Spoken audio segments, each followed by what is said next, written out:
महाराष्ट्रातील तमाम अनुदानित अंशतः अनुदानित शिक्षक शिक्षकेतर बंधू आणि भगिनींनो नमस्कार। निवडणुकीच्या धामधुमीतही मला नोव्हेंबर महिन्याच्या पगाराची ग्रँट कधी येईल याकरता फोन होते।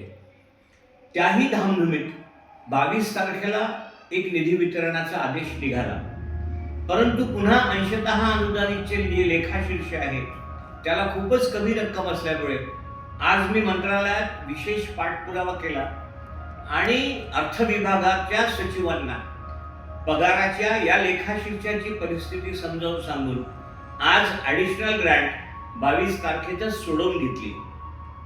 साधारणतः 469, 442, 478, 501 या सगळ्या लेखाशीर्षांना नोव्हेंबरचा पगार पूर्ण नीट होण्याची ग्रँट उपलब्ध आहे।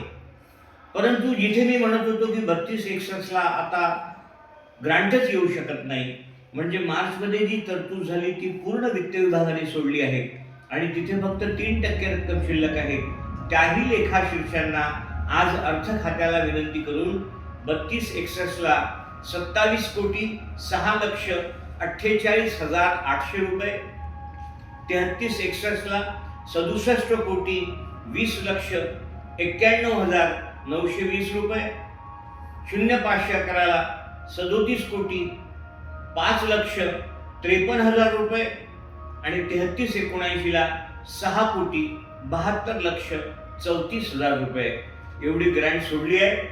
साधारणतः पुण्याहून ती ग्रँट लवकर सुटावी म्हणून मी उद्या पुण्याला जातोय। परवा पुण्यावरूनही ही ग्रँट क्षेत्रीय कार्यालयाला लवकर सोडतो आणि नोव्हेंबरचे पगार तुमचे डिसेंबरच्या पहिल्या आठवड्यात कसे तातडीने होतील याकरता प्रयत्न करतो। एक आश्चर्याची गोष्ट अशी की मला एक नंदुरबारहून फोन आला होता। त्यांचं असं म्हणणं आहे की त्यांची एप्रिलपासून पगार नाही। असं असेल तर ते भयंकर कठीण आहे। अशी परिस्थिती असेल तर नंदुरबारच्या जबाबदार लोकांनी मला फोन करून सांगावं अशी माझी त्यांना विनंती आहे। तुर्तास एवढेच, तुम्ही फक्त पाठीवर हात ठेवून लढ म्हणा, मी लढतोय। धन्यवाद।